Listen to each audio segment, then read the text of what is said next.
All right, y'all, here's our review for, we didn't even write the date on here correctly, but this is our review for week 11. So let's dive right in.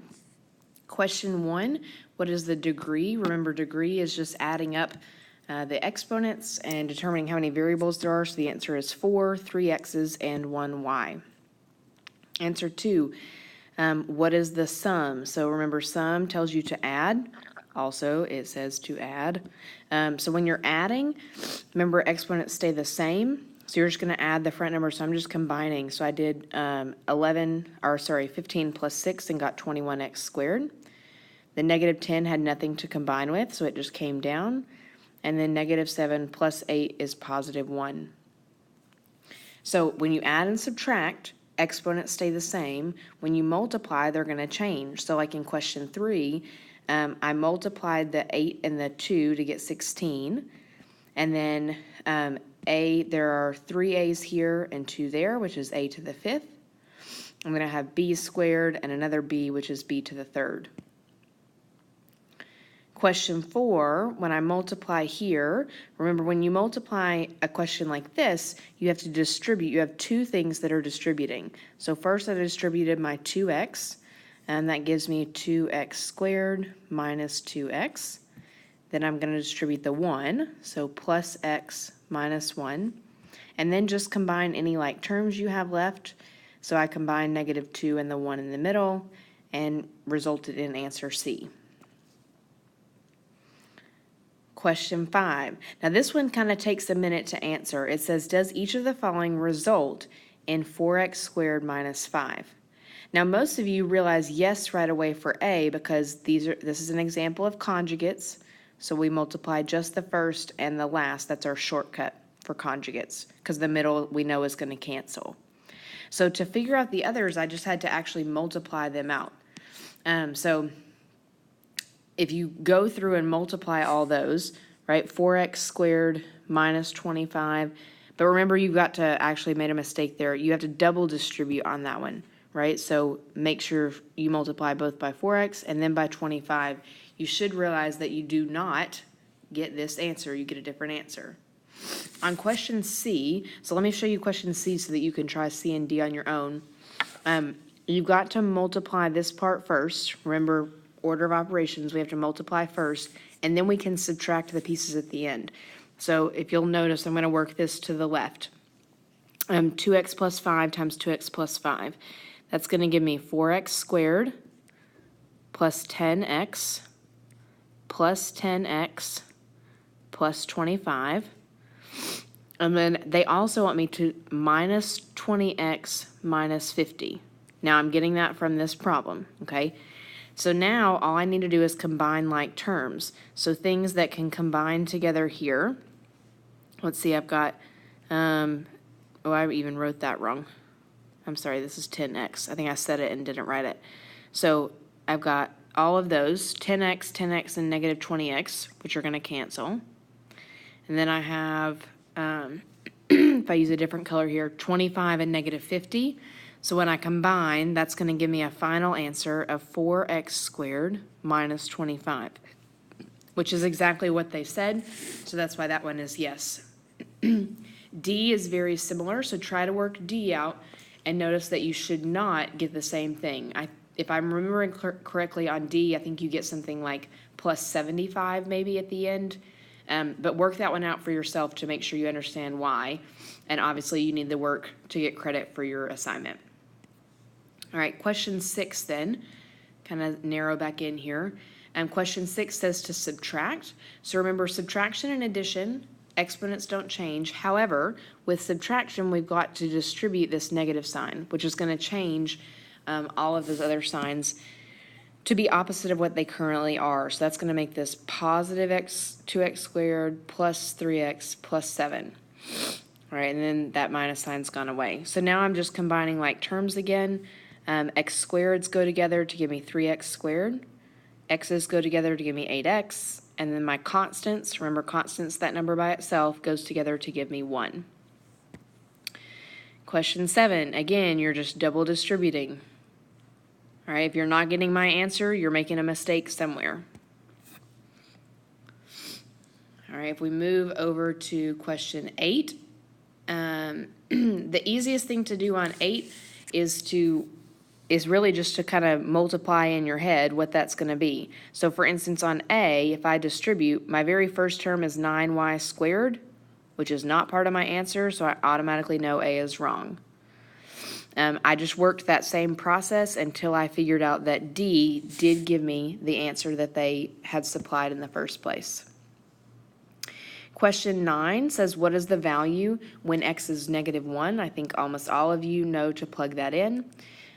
Especially if you use your calculator, you should make sure you get -16. And one of the things I wrote off to the side here, this is just a reminder for notation while we're reviewing, you could write f of -1 equals -16 because that's how we're evaluating the function. You all are really good with notation. All right, question 10, pretty much the same as question 7. And let's see, question 4, like all of these multiplication problems are the same. You just need to distribute both of your terms and then combine like terms in the end. If you're not getting my final answer, it's probably because you've either multiplied wrong, maybe a sign somewhere. It could be that you have the wrong exponent somewhere, so you really just need to go back and check that distributive part one more time. All right, question 11, similar to all of the other ones. You all did help me catch a mistake on question 11. When you actually get the final answer, it should be plus 40x. Right, C is the closest because it has the 23, but it should be plus 40x here on option C, so you may want to make that adjustment for yourself. I won't tell you that. I don't want to tell you anything until after your test. So after your test, I'll show you another way to kind of figure out that C should be the correct answer. All right, question 12. You should notice that these are examples of conjugates, right? Same except for opposite signs, which means I can skip the middle part of the multiplication and just do the first and the last, which is going to give me exactly answer option D. Okay, question 13 is asking about the perimeter. So perimeter we're going to add, and remember, anytime you see these questions, I really would recommend that you draw a picture. So I've got the, let's see, one side of the rectangle is 2x plus 1. The other side is x squared plus 2x minus 1. And remember, we're doing perimeter, which means we add all the sides. So I'm actually going to write on all the sides this time. X squared minus, I'm saying different than what I'm writing, so I'm going to stop talking. Okay, so now we're just combining like terms. So if I look at my x squareds, that gives me 2x squared. So automatically I know A and D, well, D could be right, I guess, because it does have a 2x squared. And then if I add just my x's together, I've got 2x, 2x, 2x, and 2x, which is 8x. Okay, so that should automatically get you to C. And then if we check, notice there's no constant value because I have positive 1, negative 1, positive 1, negative 1, which all end up canceling each other out. So that's where C is coming from. All right, question 14, how many terms are there in the product? It's not asking how many terms you see right now, because I understand right now that you should see 5 terms. But the product means to multiply, so you actually need to multiply this out using your distributive property to determine how many terms there will be in the end once you combine everything. Because remember, sometimes stuff cancels out. I'm pretty sure if I remember correctly that this is the actual answer I had on question 14 when I did that. So I'm getting the 4 terms because there's 4 separate pieces here. All right, next. Question 15. Simplify just means to combine like terms. So that's all I'm doing there. M squareds together, m together, constants together. Subtract, same thing I've said before, you have to distribute this negative sign. Multiply, we're going to distribute. What you have to remember tomorrow, add or subtract, exponents stay the same. Multiply, exponents change. All right, we skipped the first two parts of question 18. So part C says find the volume, and I think you all, we haven't done any problems like this, but you all were pretty good about remembering that volume equals, let's see, length times width times height. So I just did x plus 4 times x minus 2. And remember, you need to write all of those in parentheses. So if we kind of skip and look at my answer for C, that's what I have, x plus 4, x minus 2. It doesn't matter what you call length, width, and height, because it doesn't matter what order you multiply numbers in. You get the same thing. All right, and then for D, it says find the volume if x is 3.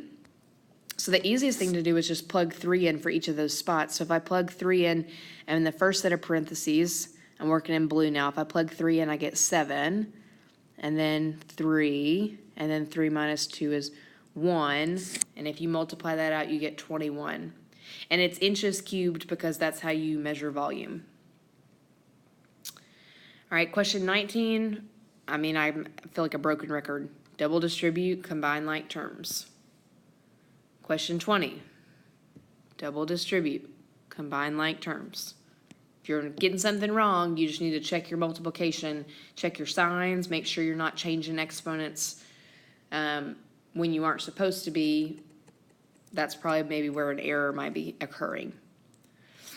All right, almost at the end. So question 21, remember if it's written as squared, like we see here, you have to expand the problem before you can multiply. So 6 minus 8 times 6 minus 8. And then, like I've said before, double distribute, combine like terms. Question 22. Distribute, combine like terms. Question 23. Similar, we did a problem, number 3 is just like this on the front.